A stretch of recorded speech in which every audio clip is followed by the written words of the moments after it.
ચોમાસું અને નવરાત્રી બંને આમ તો અલગ મોસમ છે। નવરાત્રીમાં વરસાદ અગાઉ ઘણી વખત પડી ચૂક્યો છે, પણ ચોમાસાની જમાવટ કદાચ પહેલી વખત સામે આવી છે। દક્ષિણ ગુજરાત બાદ વરસાદે સૌરાષ્ટ્રને ઘમરોળી નાખ્યું અને એમાં પણ ગીર સોમનાથમાં તો અષાઢી માહોલને પણ ટક્કર મારે એવી સ્થિતિ છે। નદી નાળા બે કાંઠે થયા છે, ડેમ ફરી છલકાઈ ગયા છે અને આ સ્થિતિમાં સૌથી વધારે નુકસાન ખેડૂતોને થયું છે। તેમની મહેનત પર વરસાદે પાણી ફેરવી નાખ્યું। સૌરાષ્ટ્ર ફરી જળબંબાકાર, નદીઓમાં ફરી ઘોડાપૂર, જળાશયો ભરપૂર, ખેતરો ગરકાવ, ખેડૂતોની મહેનત પાણીમાં। નવરાત્રીમાં અષાઢી માહોલ।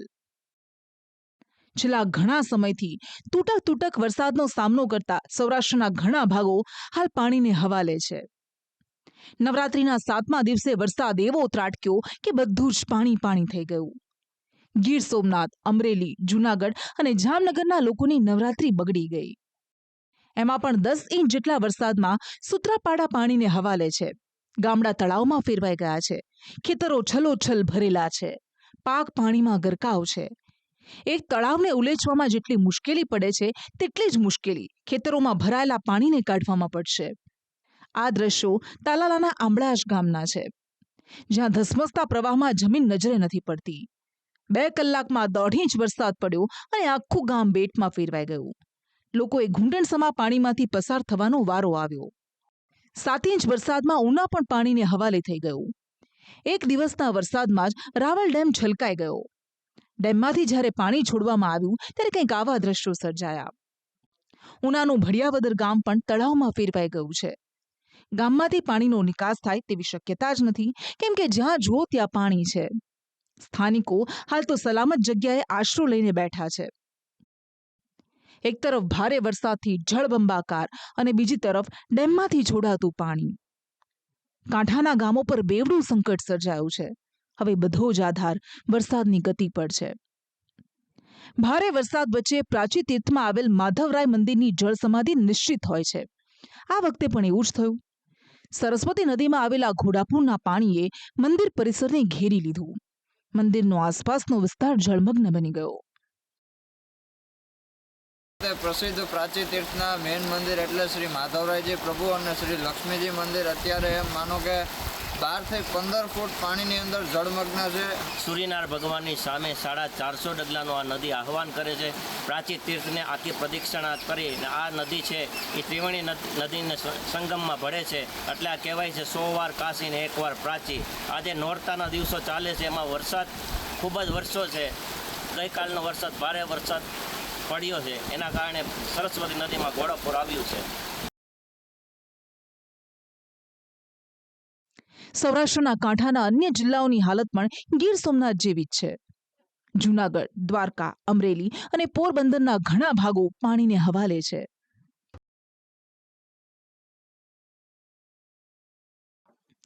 વરસાદ અને ઉપરવાસને પાણીને કારણે અમરેલી શહેર પાસે થઈને વહેતી શેત્રુંજી નદીમાં ઘોડાપૂરની સ્થિતિ સર્જાય છે। ડેમમાંથી પાણી છોડાતા શેત્રુંજી કાંઠા તોડીને વહી રહી છે, તો ધારીની ધાતરવડી નદી પણ 2 કાંઠે વહેતી થઈ। મોબનેસ ડેમ સિઝનમાં પહેલી વખત છલકાતા નદીમાં પાણી છોડવામાં આવી રહ્યું છે। જે દ્રશ્યો અષાઢમાં નથી જોવા મળ્યા તે ચોમાસાના અંતે જોવા મળી રહ્યા છે। ઉપરવાસમાંથી સતત પાણીની આવક વચ્ચે અમરેલીનો સૌથી મોટો ખોડિયાર ડેમ પણ છલકાયો છે। ગીરના જંગલમાં વરસાદથી ડેમમાં સતત પાણી ઠલવાઈ રહ્યું છે। ડેમના દરવાજા ખોલીને આ પાણી છોડવાની ફરજ પડી છે। જૂનાગઢને પણ વરસાદે ઘમરોળી નાખ્યું છે। 12 કલાકમાં 5 ઇંચ વરસાદથી કેશોદ જળબંબાકાર થઈ ગયું। ઠેર ઠેર પાણી ફરી વળતા જનજીવન ઠપ થઈ ગયું છે। શહેરમાં અંડરપાસ સ્વિમિંગ પુલમાં ફેરવાઈ ગયો છે। ગ્રામ્ય વિસ્તારોમાં પાણીમાં રસ્તા શોધવા મુશ્કેલ બની ગયા છે। ખીરસરાથી સુત્રેજ ગામનો રસ્તો પાણીમાં ગરકાવ છે। વીજ લાઇનમાં ફોલ્ટને કારણે વીજ ઉપકરણોને નુકસાન થયું છે।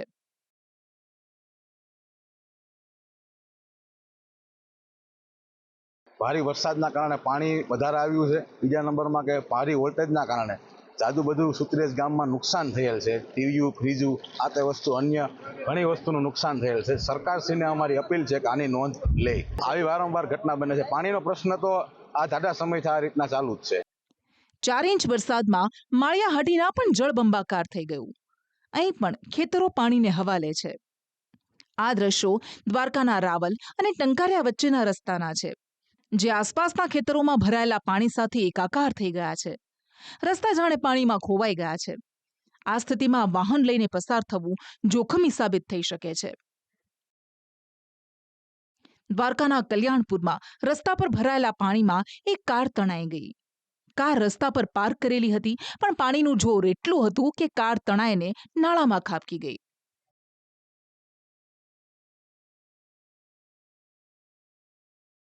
આ દ્રશ્યો જામનગર શહેરના વોર્ડ નંબર 1ના છે, જ્યાં કમરસમાં પાણી ભરાયા છે. વરસાદ અને રેલવે ટ્રેકના ચાલતા કામે લોકોની હાલાકી વધારી દીધી. પાણી ધસી આવતા બેડેશ્વર વિસ્તારના ઘણા મકાનોમાં પાણી ઘૂસી ગયા. રેલવેનો કામ ચાલુ છે ને ભાઈ, એના માટે પાણી ભરાઈ ગયો છે. 3 વાગ્યાના અમે એમ છે, બાકી આ નથી ખાવા પીવાનો કાંઈ નથી. અમારા ગોધરા તણાઈ ગયા, કપડા તણાઈ ગયા, બધા એમને અમારા છોકરાની હાલત જોઈ લે તમને. સવારમાં અમને નાસ્તો નથી જડ્યો. અહીંયાના કોઈ અધિકારી અહીંયા માણસોની ખબર પૂછવા નથી આવતા. ગોઠણથી ઉપર પાણી છે. રાતના તો ઓવરફ્લો પાણી હતું. બધું સાહેબ કઈ વસ્તુ મારા ઘરમાં નથી. હજી 2 દિવસ માલ ભરાયો, બધું પાણીમાં વયો ગયો. 3 વાગ્યાનું મારા ઘરમાં પાણી ભર્યું છે. વરસાદ તૂટી પડે ત્યારે સૌથી વધારે નુકસાન ખેડૂતોએ વેઠવું પડે છે. અતિ ભારે વરસાદને કારણે ખેતરોમાં મગફળી સહિતનો ઊભો પાક પાણીમાં સમાઈ ગયો છે. ખેડૂતોની મહેનત પર પાણી ફરી વળ્યું છે. સૂત્રાપાડાના ખેતરોમાં પડેલા મગફળીના પાથરા પાણીમાં સમાઈ ગયા છે. ચોમાસાની વિદાયને જોતા ખેડૂતોએ સૂકા ખેતરોમાં મગફળી પાથરી હતી, પણ વરસાદે તેના પર પાણી ફેરવી નાખ્યું. ખેડૂતોનું માનીએ તો તેમનો ખર્ચ અને મહેનત પાણીમાં ગયા છે. છે કે અમારા આખા વર્ષની મહેનત બધી પાણીમાં રોળાઈ ગઈ. અમે તો જો કે મજૂરી કરી લેવું ને ખાઈ લેવું, પણ માલ ને અમારે કઈ રીતના રાખવો એ અમારે જોવાનું છે. બીજા એક ખેડૂત છે, શું આખી પરિસ્થિતિ તો એવી છે કે ખેડૂત માટે દિવાળી છે ને એ બહુ અનમૂલ્ય હોય, કે દિવાળીનો પાક એને ખાસ કરીને એના ઉપર આખું વર્ષનું આખું બજેટ હોય. પણ આ 2 દિવસથી આ વરસાદ ખેડૂતનું પાક બધી નષ્ટ કરી નાખ્યો. કારણ કે હવે આને કાઢવા માટે ખર્ચો આવશે. આમાં પહેલા અમારે એટલો ખર્ચો અને વાવ્યું અને તૈયાર કર્યું બધી કમ્પ્લેટ અમારી મતલબ હાથમાં હતું ને બધી સીનવાઈ. હા ભાઈ, અટાણે આમાં 4 મહિનાની મહેનત છે. અટાણે આ 2 દિવસથી વરસાદ વરસે હવે અમારે તો ઠીક છે, બધી તો બીજું બધું હાલ્યું જાય, પણ અમારે સારા વેગેનો અમારે શું કરવું, માલને કેમ રાખવો, પહેલાં તો એ પ્રશ્ન છે. પછી આમાં ગાયું હોય આપણે તો હવે સારો કાંઈ વેચાતી અટાણે મળે એમ નથી, બરાબર? તો પછી અમારે હવે શું વિચારવાનું એમ.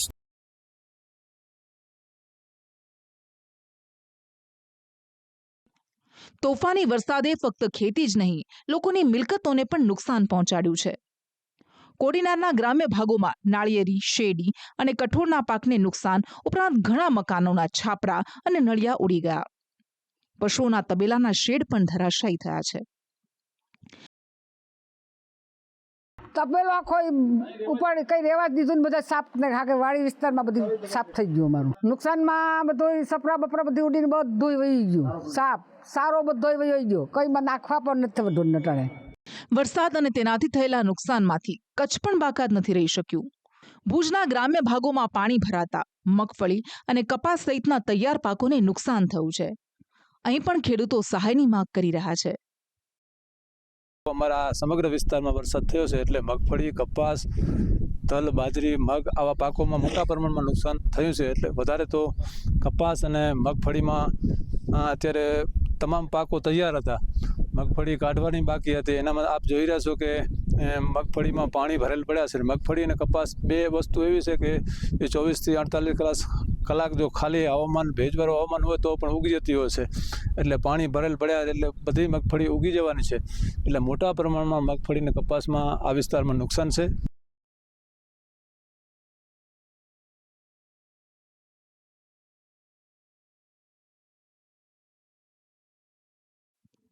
અરબ સાગરમાં સિસ્ટમ સક્રિય થતા દરિયાકાંઠા અલર્ટ પર છે. માછીમારોને દરિયો ન ખેડવા સૂચના આપવામાં આવી છે. કોસ્ટગાર્ડે દરિયામાં રહેલી બોટને પરત આવવા સૂચના આપી દીધી છે. मच्छी बोट मच्छी बोट मच्छी बोट भारतीय तटरक्षक से एक महत्वपूर्ण सूचना है, कृपया ध्यान से सुने. मौसम विभाग की ओर से जानकारी मिली है कि अभी समुद्र में मौसम खराब होने की संभावना है. कृपया सभी मछुआरे अपनी बोट के साथ तुरंत पास वाले बंदरगाह पर वापस लौट जाएं. આ સ્થિતિમાં સૌરાષ્ટ્રના માછીમારોને મોટો ફટકો પડ્યો છે. દરિયો ખેડવા પર પ્રતિબંધ આવી જતા માછીમારોએ વેરાવળ બંદર પર તેમની બોટ લાંગરવી પડી છે, જે તેમના માટે મુશ્કેલ છે. આ સિઝનમાં માછીમારોને બીજી વખત વાવાઝોડું નડ્યું છે. કે ફેઝ 2નું જે કામ સરકારે માછીમારોને એમ કહ્યું ને કે ઉપયોગિતા માટે લાવ્યો, પણ કેટલા ઘણા સમયથી ફેઝ 2નું કામ પણ બંધ છે. એના કારણથી જેમ બોટ જ્યારે એન્કર કરવાની થાય છે તો અહીંયા ફેઝ 2ના કામ ચાલુ હોવાના કારણે એન્કર કરી શકતા નથી, જેથી કરીને બોટ માલિકોના માછીમારોને બહુ ઘણું બધું નુકસાન થાય છે. સરકાર વલસાડમાં ભારે વરસાદથી ખેતી અને મિલકતોને નુકસાન થયું છે.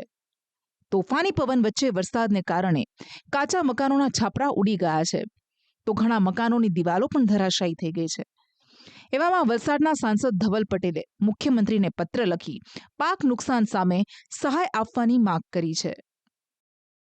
કે જે આ મોટી આ તબાહી મચી છે, હોનારત જે અમારા દક્ષિણ ગુજરાતની અંદર થઈ છે, એમાં વિશેષ કરીને આપણા તંત્ર સાથે સંકલન કરીને જલ્દીથી જલ્દી જે સર્વેની કામગીરી થઈ એને માટે એક પેકેજની ઘોષણા કરવામાં આવે, જે અમારા કૃષિનો પાકનું પણ નુકસાન થયું છે એમાં પણ જલ્દીથી જલ્દી સરકારના માધ્યમથી એમને ભરપાઈ કરવામાં આવે, તાકી જે અમારા લોકોને જે આમાં મુશ્કેલી વેઠવાનો વારો આવ્યો છે એમની જિંદગી પાછી પહેલાંની જેમ પટરી પર આવી જાય અને પાછું એમને સારી રીતે જીવી શકે, એના માટે બધા સાથે મળીને પ્રયાસ કરીએ કે મુખ્યમંત્રી ભૂપેન્દ્ર પટેલ સાહેબને મેં વિનંતી કરી.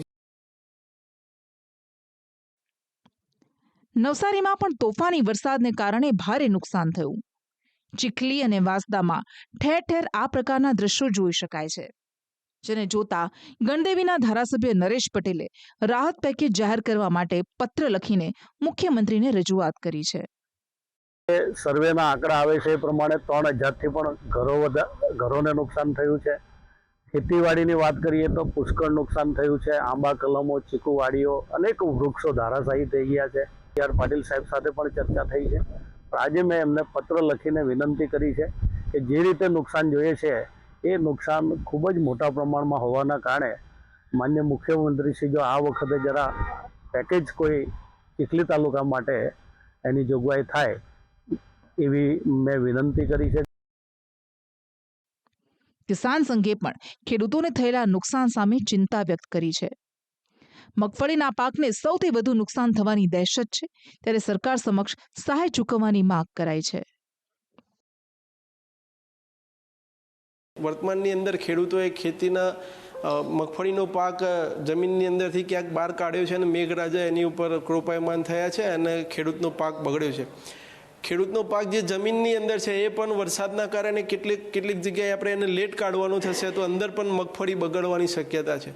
સરકાર અને સમાજ બંને જ્યાં સુધી સાથે નહીં આવે ત્યાં સુધી ખેડૂતનું કલ્યાણ થવાનું નથી. વરસાદે જ્યાં નુકસાન વેર્યું છે ત્યાં સારી વાત એ રહી છે કે રાજ્યના જળાશયો ફરી એકવાર છલકાયા છે. 207 જળાશયોમાં સંગ્રહ ક્ષમતાના 96% જેટલું પાણી ભરાયું છે. રાજ્યની જીવાદોરી સમાન સરદાર સરોવર ડેમ 97% ભરાયો છે. ઝોન પ્રમાણે જળાશયોની સ્થિતિ પર નજર કરીએ તો સૌરાષ્ટ્રના 141 જળાશયોમાં સૌથી વધારે 88.79% જળ સંગ્રહ છે. મધ્ય ગુજરાતના 17 જળાશયોમાં 99.40%, દક્ષિણ ગુજરાતના 13 જળાશયોમાં 97.20%, ઉત્તર ગુજરાતના 15 જળાશયોમાં 90.86% અને કચ્છના 20 જળાશયોમાં 83.98%થી વધુ જળ સંગ્રહ ઉપલબ્ધ છે. આમ કુલ 206 ડેમ પૈકી 146 ડેમ હાઈ એલર્ટ પર છે, 17 ડેમ એલર્ટ મોડ પર છે અને 14 ડેમને વોર્નિંગ આપવામાં આવી છે. ચોમાસાના અંતે જળાશયો ભરેલા હોય તે સારી વાત છે, પણ લોકોએ વરસાદથી થતું નુકસાન પણ સહન કરવું પડે છે. એવામાં હવે જોવું એ રહેશે કે પાછોતરો વરસાદ ક્યાં સુધી તરખાટ મચાવે છે. બ્યુરો રિપોર્ટ, સંદેશ ન્યૂઝ.